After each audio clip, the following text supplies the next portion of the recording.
Hello and welcome to Monday's programme. Coming up tonight between now and 6:30. Good evening. A woman from Yeovil who fell into debt after paying for her brother's funeral says she was shocked to find out how much it cost and wouldn't wish her experience on anyone. Teresa Samuel is one of a record number of people here in the West Country who are struggling financially after paying for a funeral.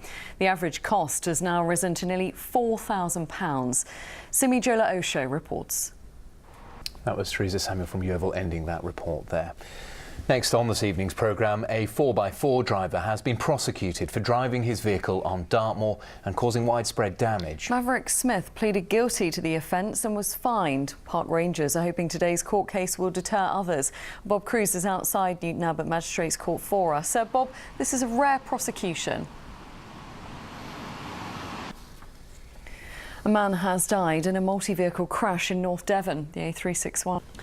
There are growing calls to recycle 13 of the UK's retired nuclear submarines currently being stored in Devonport.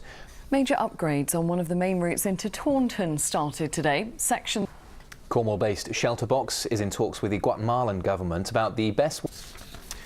Next on this evening's programme, thousands of secondary school students are finishing their GCSEs this week amid fears that some have struggled to cope with the added demands of the new style exams. ITV News has been told some head teachers have seen an increase in the number of children reporting mental health problems brought on by stress. Critics have complained there's been undue pressure on pupils to perform under the new system, which replaces the old A-star to G grades with numbers 9 to 1.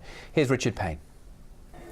Well, for more on this, we can join Annabelle Watson from Exeter University, who's a senior lecturer specialising in teacher training. So, Annabelle, we heard from pupils there and from head teachers who say the exams are tougher, longer and there are more of them. What kind of impact can that have? Well, inevitably. Lots of good advice indeed. Best of luck if you are waiting your results in the summer. Now, still ahead on this evening's programme before 6:30. But before all that, almost 10,000 Cornishmen were killed fighting in the First World War 100 years ago. Now, to commemorate their lives and their sacrifice, a new theatre experience is being put on in Bodmin. The Trench tells the stories of local men who fought during World War I, but in a unique way. Well, Grace Pascoe is in Bodmin for us this evening. So, Grace, just take us through what makes this performance so special. Well, any minute now, the audience who are coming to see the play for the first time will be enlisted, just as men were over 100 years ago at Bodmin Keep, which is just over the road. Then they'll be marched down here to Bodmin and Wentford Railway, where they'll climb aboard this steam engine on the way to the performance. Now, I've had a sneak peek of that performance. Now, this really is the star of the show for me, this impressive steam engine and carriage, but Hannah Owen knows a lot more about it than I do. So, Hannah, would soldiers in the First World War really have boarded a train like this one? Absolutely. So the engine that we're using this evening is from a little bit later, but certainly the experience of travelling by steam and on a coach like this would be very realistic to what they would have experienced. And what kind of emotions do you think they would have been feeling? Obviously, very tense.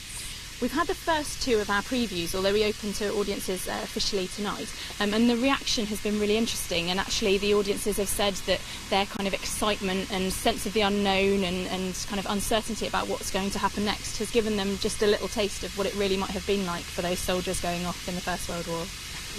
And who do you think this plays for? Who would really enjoy this type of immersive experience?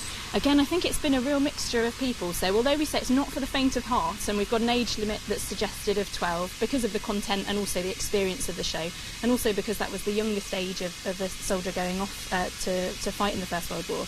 I think people who have an interest in history or who enjoy a theatrical experience, or also local people who are interested in experiencing a story of people from this area.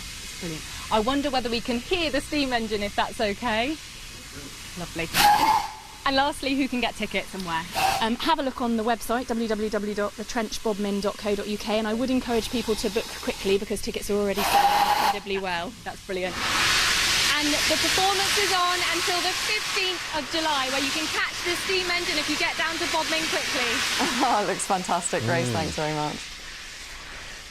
There have only been three things on my TV at home. Obviously the news, Love Island, and of course the World Cup is well underway. And England take to the pitch for the first time this evening. Yeah, and fans from right across the region will of course be glued to TV sets. Many will be watching on big screens that are being set up in special fan zones, such as the one at St James Park, of course the home of Exeter Football Club. That's where we sent Jeff Welsh this evening.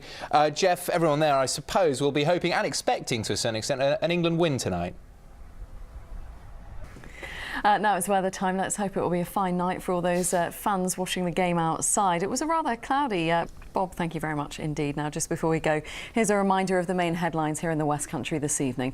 A woman... And that brings us to the close of this evening's programme, so it's goodbye from all of us. I'll have the late news, though, at 10:30. But now I'll hand you to Mary Nightingale as the ITV News continues. From all of us here, enjoy your evening. We'll see you tomorrow at 6. Bye-bye.